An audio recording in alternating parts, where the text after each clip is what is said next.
Hi guys, let's add a clasp on this beautiful bracelet.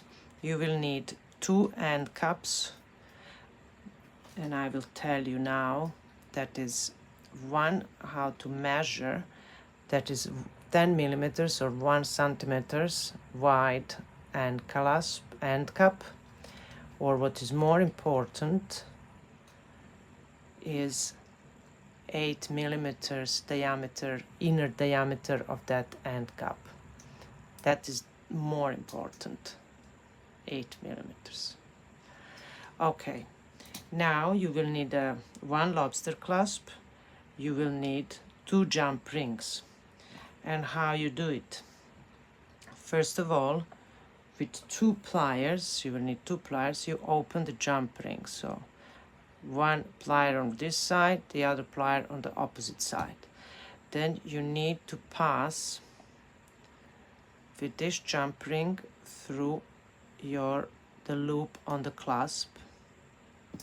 This is a very small jump ring. I used on the bracelet, I used bigger ones, so I have to open this a little bit more. So place the end cap into the jump ring, then add the lobster clasp. It's much easier when you have a bigger jump ring. And now, again, now this one opposite side, one is going on one side, the other, and then you can also push them toward each other like this to close the hole between 2 ends. This is one end.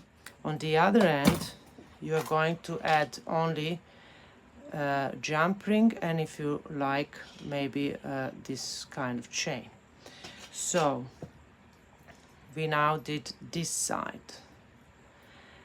What you have to do is, where is that famous glue? There it is. You have to glue, you have to add a glue into your end cap, and then put your bracelet into the end of your bracelet into that end cap. Most of the beaders use glue E6000. It's a strong glue. The only thing is that you have to be patient. It takes 24 hours before you can wear your bracelet or before you can continue with your project. So drying time is quite long, but it's a good glue. It's a strong glue. Once you glue it, you don't have to worry. So that is one glue. The other option is,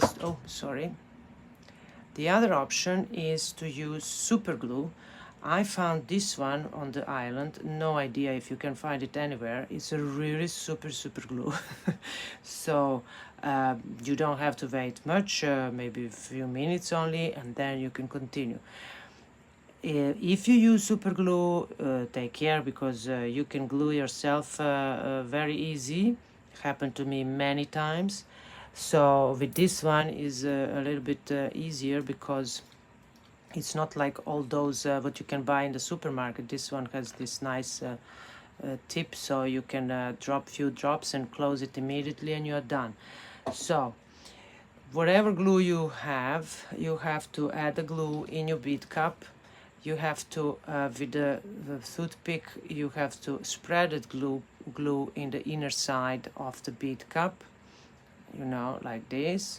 So when you spread the glue, and how much glue is enough, nobody can tell that. So depends what glue you are, but take care to cover at least the bottom of the bead cup with the glue.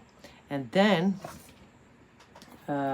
you only have to add, I just put this all back, you only have to place this end of your bracelet into your bead cup like this, and do this a little bit, twist, turn your bead cup a little bit, so that this piece also can take some glue, that your beads are also getting some glue much better. And you can twist it and just let it dry. So on the other side the same, then wait that everything is dry, and then you can wear your bracelet. I added this chain because you can use also the chain as a connecting point, so you can have wider bracelet. That's it. Again, thank you to Gerlinde Lenz for this really beautiful peyote with a twist technique. See you in the next lesson.